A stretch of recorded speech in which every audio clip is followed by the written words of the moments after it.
Камера бұл жай ғана техника емес, ол біздің көзқарасымызды өзгертетін құрал.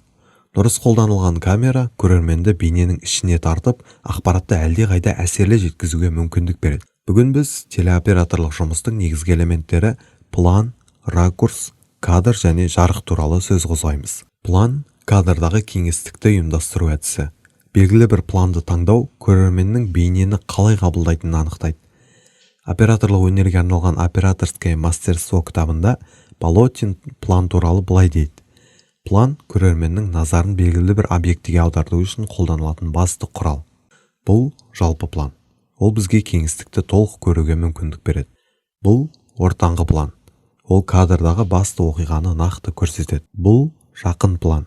Ол эмоцияларды жеткізуде маңызды рөл атқарады. Камера бұрышы бейненің мағынасын түбегейлі өзгерте алатын фактор.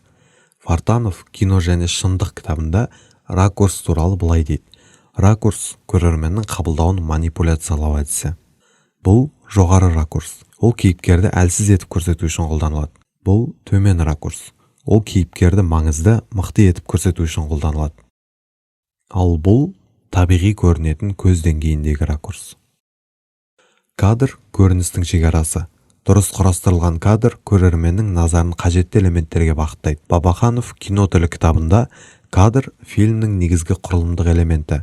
Оның орналасуы мен мазмұны кадр ішілік динамикаға әсер етеді деп жазады. Бұл үштік ереже. Ол кадрды теңгерімдетеді. Бұл алтын қима ережесі. Ол көркемдік үйлесімділікке негізделген. Бұл кадрға тереңдік қосу әдісі. Жарық кадрдың атмосферасын анықтайтын негізгі фактор.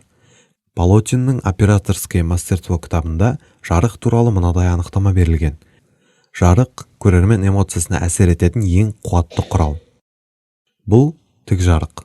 Ол объектіні толық айқын көрсетеді. Бұл жанама жарық. Ол көлеңке арқылы драмалық әсер береді. Бұл артқы жарық. Ол силуэт жасау үшін қолданылады. Операторлық шеберлік бұл тек камераны дұрыс қою ғана емес, көрерменнің назарын басқару, эмоциясын қалыптастыру, визуалды оқиға айту өнері. Бүгін біз негізгі элементтерді қарастырдық. Бұл принциптерді түсініп, дұрыс қолдана білсек, кез келген бейнеміз кәсіби көріне алады. Ендеше операторлық өнерді игеру шығармашылық еркіндікке жол ашатын маңызды қадам.